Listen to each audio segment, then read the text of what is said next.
ದ್ವಾಪರ ಯುಗ ಕೊನೆಯಲ್ಲಿ ಭಗವಂತ ಶ್ರೀಕೃಷ್ಣ ಮರಣ ಹೊಂದಿದ್ಮೇಲೆ ಪಾಂಡವರು ಶ್ರೀಕೃಷ್ಣ ದೇಹನ ಸುಡ್ತಾರೆ. ಆದ್ರೆ ಇಲ್ಲಿ ಅಚ್ಚರಿ ಏನಪ್ಪಾ ಅಂತ ಅಂದ್ರೆ ಶ್ರೀಕೃಷ್ಣನ್ ದೇಹ ಎಷ್ಟೇ ಸುಟ್ರು ಶ್ರೀಕೃಷ್ಣನ್ ಹೃದಯ ಮಾತ್ರ ಜೀವಂತವಾಗೇ ಇರುತ್ತೆ.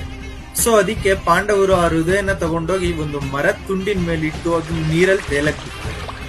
ಆ ಜೀವಂತ ಹೃದಯ ಹೋಗಿ ತಲುಪಿದ್ದೆ ರಾಜ ಇಂದ್ರದ್ಯುಮ್ನ ಹತ್ತಿರ.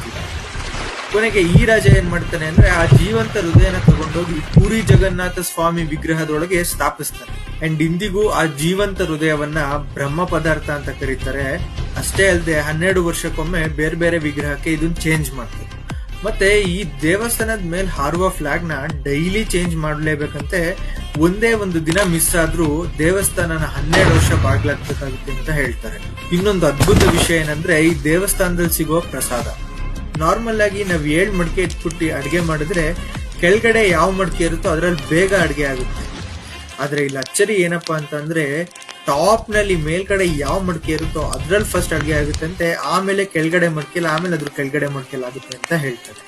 ಇಲ್ಲಿ ಫ್ಲಾಗು ಗಾಳಿಯ ವಿರುದ್ಧ ದಿಕ್ಕಿನಲ್ಲಿ ಹಾರೋದು ಮತ್ತೆ ಇನ್ನಷ್ಟು ಅಚ್ಚರಿಗಳ ಬಗ್ಗೆ ಸೈಂಟಿಸ್ಟ್ ಬಂದು ರಿಸರ್ಚ್ ಮಾಡಿದ್ರು ಅದಕ್ಕೆ ಒಂದು ರೀಸನ್ ಸಿಗ್ಲಿಲ್ವಂತೆ. ಈ ಅಚ್ಚರಿಗಳು ಆ ಜಗನ್ನಾಥ ಸ್ವಾಮಿಗೆ ಗೊತ್ತು.